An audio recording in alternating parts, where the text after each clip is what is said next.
The greatest potential for growth in the capital is offered by.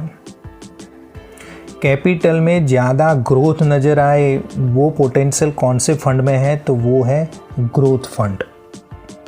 Date funds targets, debt fund क्या target करता है, तो 4 option दिए गए हैं। तो डेट फंड टारगेट करता है low risk and stable income, means जो रिस्क रहता है वो कम रहता है और आपको एक स्टेबल इनकम ये देता है।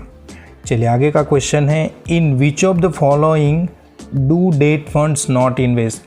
कहाँ पे डेट फंड इन्वेस्ट नहीं करते हैं, तो वहाँ पे आंसर रहेगा equity of private companies. Private company की जो इक्विटीज़ होती है, मीन्स इक्विटी शेयर में ये इन्वेस्ट नहीं करता है।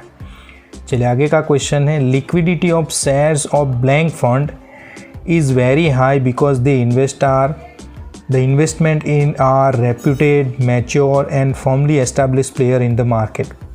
तो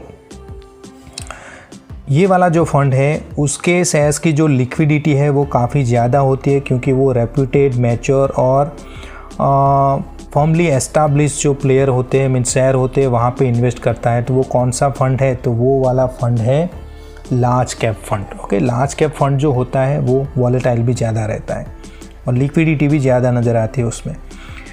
blank are investment instrument where an asset management company invest the money gather into both debt and equity. Debt और इक्विटी दोनों में जब पैसे इन्वेस्ट किए जाएंगे एसेट मैनेजमेंट कंपनी के द्वारा, तो वो इंस्ट्रूमेंट कहा जाएगा बैलेंस फंड या फिर हाइब्रिड फंड बोला जाएगा।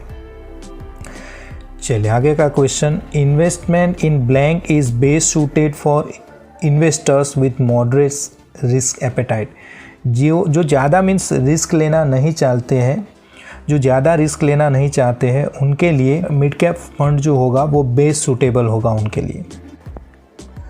चलिए आगे का क्वेश्चन है, in blank funds a large portion of investment is done in companies with small market capitalisation that is having a market capitalization of less than 500 crore. Okay, 500 crore rupees. Okay, तो 500 करोड़ से कम market capitalisation होता है, वैसे ही company में invest किया जाता है आपके इन्वेस्टमेंट का। तो वो कौन सा फंड रहेगा, तो वो फंड रहेगा small cap fund. Okay, liquidity of shares of blank is list. Okay, कौन से ऐसे शेयर्स होते हैं जिसमें लिक्विडिटी कम रहती है, तो वो है small cap company. Small cap company जो होती है उसमें लिक्विडिटी काफ़ी कम रहती है।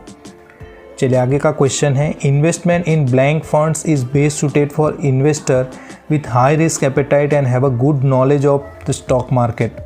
कौन से ऐसे फंड्स हैं जिसमें एक इन्वेस्टर इन्वेस्ट करेगा जब उसके अंदर रिस्क लेने की ज़्यादा मीन्स कैपेबिलिटी है, वो ज़्यादा रिस्क ले सकता है और उसके पास अच्छा खासा स्टॉक मार्केट का नॉलेज भी होना चाहिए। तो वो कौन सा फंड है, तो वो रहेगा स्मॉल कैप फंड। ओके, तो वो रहेगा small cap fund. Small cap fund में अगर आप इन्वेस्ट करते हो तो आपके पास अच्छा खासा मीन्स नॉलेज होना चाहिए और साथ ही साथ आप अच्छा खासा रिस्क लेने को भी रेडी होने चाहिए।